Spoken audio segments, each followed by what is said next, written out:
Welcome back to the Think About It channel. Today we're doing an episode of Hustle. We have a dear friend of ours, Diana Funk. What's going on, Diana? Not much. How you doing? Diana is the owner, operator, and baker behind the Cozy Crumpet. It's alliteration. Alliteration's tough. The Yeah. Cozy Crumpet, which crafts nut-free, egg-free, gluten-free, and dairy-free baked goods at farmers markets near you. So Diana, what inspired you to start doing this? Yeah, so my life goal since I was a very small child has been to own a coffee shop, but it's a very difficult thing to do. So I've tried to figure out ways to be involved in the community, kind of start testing out recipes and whatnot. And in the year 2020, New Jersey finally allowed cottage baking licenses, which is something that every other state has except for New Jersey. And with COVID, they decided to adopt them. So I jumped on board pretty quickly after that to get my little cottage baking license and started baking from my house just to kind of, like I said, test recipes, get to know people, and practice. So, yeah. We've had one cottage baker person on the channel. Nancy, shout out to Nancy at the Crooked Spoon in Cherry Hill.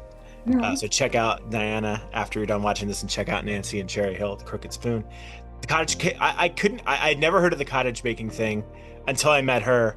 And then she told me the same thing, New Jersey's one of the last states to do this, and I'm like, why has this taken so long? Yeah, I don't know. This seems like such an easy way to help people boost economy and stuff, from their own home. Yeah, it's definitely good. I don't know why it took so long to do. And I don't know how farmers markets existed before it, but so yeah. We just didn't regulate that stuff before it, I guess. I don't know. No, I don't, I'm confused by it myself. So what are some of the things that you make, and what are some of your best-selling things?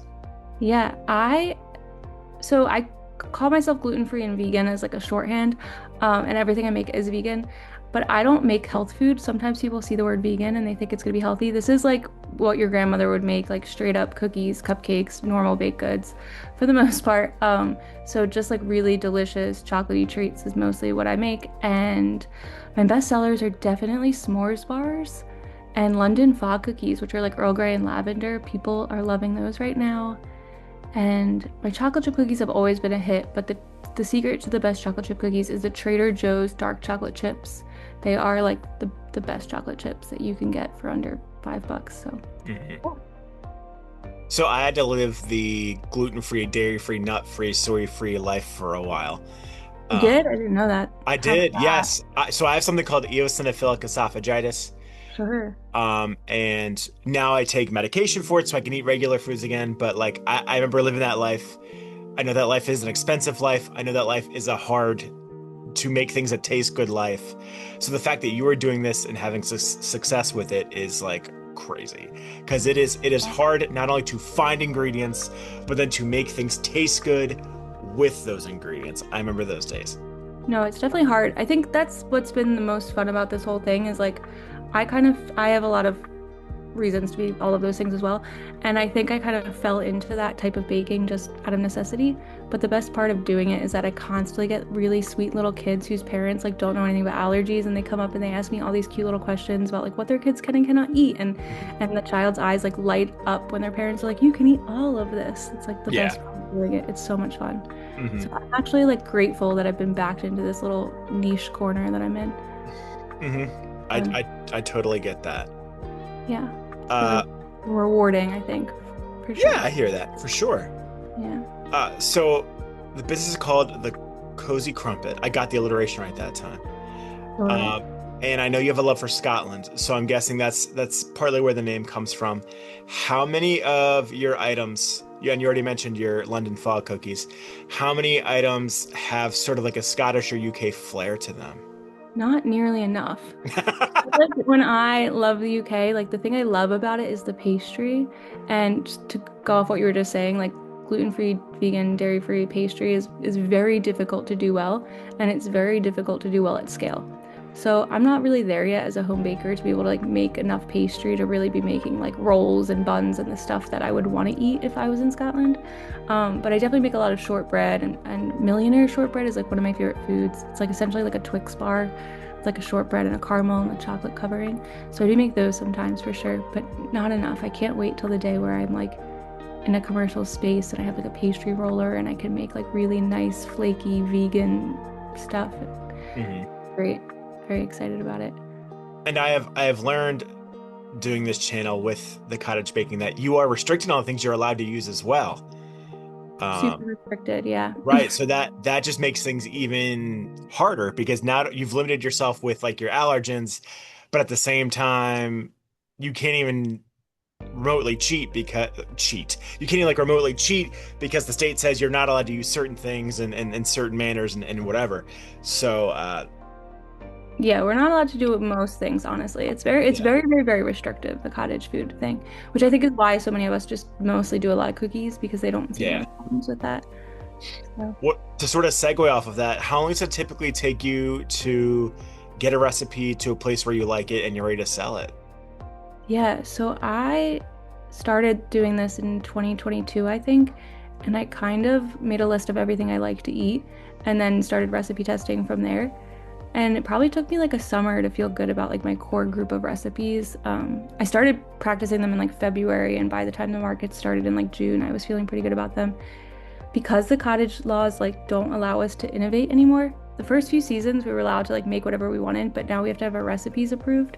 Hmm. Um, we have to submit them every time we're up for a new license. So I submitted mine like a year ago, and now I'm stuck with them for another year. So typically, in the beginning, it took about 6 months to get everything I wanted to make written out and everything, which was a really fun process. And like most people don't want to sit around and think about how to make things gluten-free and vegan, but I love math and I love a puzzle. So like for me, it's a good time. I don't mind it at all. I love a challenge. So I That's think I'm like fantastic. the right type of person to have to deal with it for sure. Yes, that's Yeah. great. You Yeah. mentioned about bringing things to market. So you sell pretty exclusively or almost exclusively at farmers markets? Yeah. I do like sometimes do some custom orders that people just like pick up at my house or like a public place or whatever. But yeah, with the cottage license, we're not allowed to wholesale or anything, so we can really only do like house pickup stuff and at farmers markets. So in the summer, it's over now, but I'm in Bordentown, Maple Shade, and Merchantville, which are all at different times of the month and the week and whatnot. So it works out pretty How do well. you like working at those venues? I've done Borden. I live in Cherry Hill, so I live very far from, or Merchantville technically, but I live very far from Bordentown, and I love that farmers market so much that is I'm willing to drive the 40 minutes to get there each week. It's like the best vibes on the earth. It's like a teeny tiny little park, and there's probably like 30 of us, and there's a dog adoption area, and there's a lot of bakers for how many people there are there, but we all are very close and get along really well. The vibes are just immaculate. There's always a live band. It's a great time. So Bordentown is phenomenal if anyone's in that area. It's every Sunday. And then Merchantville and Maple Shade are just Friday nights, and one Maple Shade's every other week, and Merchantville's the first Friday of the month. But Merchantville's great because it's right in front of my house, so I don't have to walk anywhere. I don't have to drive anything. It's the best. So yeah. I know in my neck of the woods, Berlin Farmers Market, I don't know if they're still doing it, has been big or has was big. Did you Yeah. have you explored going there before or not really? No, I've looked into it. Some of those like ones that are like the bigger kind of flea market, farmer markety things want like a 2 or 3 day a week kind of deal out of you. Oh, okay. Oh, Berlin does. I definitely need to look into it for sure. So that would be a good place to go in the winter because I think they'd have like a little There's an inside. indoor spot too, yeah. Should look into it. So you mentioned earlier in our conversation that in a perfect world, the ultimate goal is to open your own coffee shop. Is that still a goal of yours? If anyone has a commercial building that they're trying to get rid of, like let me know because I've been looking for a while. Yeah, I think like ultimately at some point that is still the goal to have like kind of an allergy friendly inclusive spot in South Jersey. We really need something like that where like there's a lot of good places to pick up gluten-free baked goods, don't get me wrong, but there's not a lot of places that are like safe for people with real allergies, and I would Yeah. love to be one of those at some point. So yeah, that's hopefully the goal. And like you said, like there are places to pick those things up, but there would be nice to be a place where you could also sit down and enjoy them. Yes, yes. There's Lesby Veggies, which just moved down to Woodbury. Okay. Um, one of the like and Good Beet are like the two certified gluten-free places that I can think of in South Jersey, and I love both of them, but that's about it. So I would love to add a third to that list. And we need a spot where we can have the gluten-free cookies with the coffee with the non-dairy creamer, like the oat milk creamer. We need that. Exactly. I agree. That would be great. I would I love that. feel that.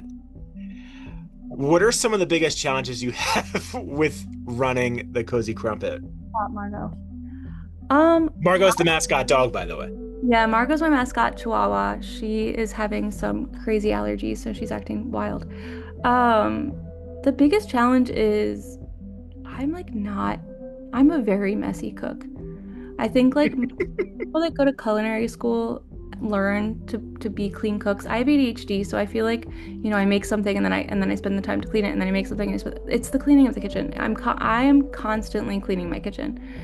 Doing 3 markets a week is like a lot for me, my Yes. ADHD kitchen. Like we have a lot of rules with the cottage food stuff of like how we have to maintain our homes to keep things working well and I definitely maintain those rules, but that's the hardest part for me is yeah, the cleaning for So sure. you mentioned earlier that you frequent farmers markets in Bordentown and Merchantville and Mapleshade. Yeah. So if you are in those areas, go on and check her out. She's doing awesome stuff. Where can people find you on the internet? Yeah, I'm on Facebook, Instagram as the Cozy Crumpet. I might have a TikTok, but if I do, I never post on it. And then the cozycrumpet.com is kind of like a landing page. There's not a whole lot on there, but I am taking orders for Thanksgiving. So that's all should be linked out from there. That's awesome. And we'll throw those links in the description. And if any of this sounds good to you, I know somebody who had to live that lifestyle. This does sound good to me, especially if you can do it right, like I know you're doing.